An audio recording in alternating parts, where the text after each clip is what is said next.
어제 이재명 당대표는 일정 조율 후 검찰 소환 조사에 출석하겠다고 밝혔습니다. 윤석열 검찰은 대장동을 탈탈 털어도 안 나오니 다 끝난 사건을 되살려서 달랑 팩스 한 장으로 대한민국 제1야당 대표의 소환을 통보했습니다. 검찰 출신 대통령과 지난 대선에서 치열하게 경쟁했다는 이유로 맞닥뜨리기에는 너무나 부당하고 가혹한 칼날입니다. 성남FC 광고비 사건은 지난해 이미 종결되었던 사안입니다. 정치검찰의 행태가 처음부터 끝까지 모욕적이지만 그럼에도 이재명 대표는 국민과 당을 위해 탄압의 칼날을 피하지 않고 당당히 응하겠다고 결단한 것입니다. 저를 포함한 당 최고위원들과 많은 의원들은 당대표를 향한 이 무도한 수사에 소환 출석을 만류하거나 더 숙고할 것을 요청해 왔습니다. 사적 이익은 단 1원도 취한 적이 없고 오로지 성남시와 시민의 공적 이익만을 위해 일로 매진했던 사건의 진실과 이 대표의 진심을 믿기 때문이었습니다.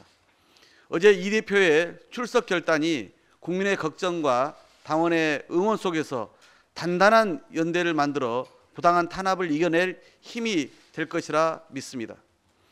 검찰공화국에서 정치검찰이 역사상 유례없는 야당 파괴와 정적 제거 수사를 벌이고 있는 작태를 강력히 규탄합니다.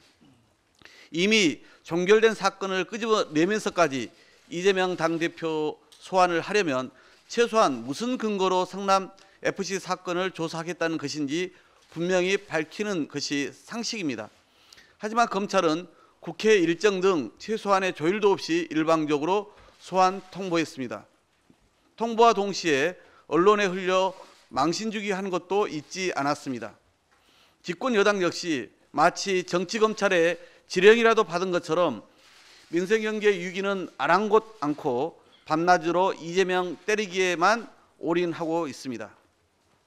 정권이 시작되자마자 정치검찰과 국민의힘은 찰떡 공조에 나서 이유불문 막가파식 기습 소환 조사 통보, 그리고 언론에 흘려 망신주기, 그 다음에 국민의힘의 저주 퍼붓기라는 기승전 야당 탄압 수사를 반복하고 있는 것입니다. 이재명 대표를 겨냥한 검사 60여 명, 문재인 전 대통령 등 전 정부를 겨냥한 검사 90여 명을 합치면 무려 150여 명이 넘습니다. 검찰 인력이 얼마나 남아돌면 특정 사건에 이렇게들 많은 검사와 수사관들을 투입하는지 상식적으로 납득되지 않습니다. 민생 범죄와의 전쟁이 아니라 야당과의 전쟁, 전 정부와의 전쟁에 나선 정치검찰, 그 최천병에는 이른바 윤석열 사단이 있습니다. 결국 윤석열 검찰의 목적은 없는 죄를 억지로 만들어서라도 야당 당대표를 올가매고 야당을 파괴하겠다는 것뿐입니다.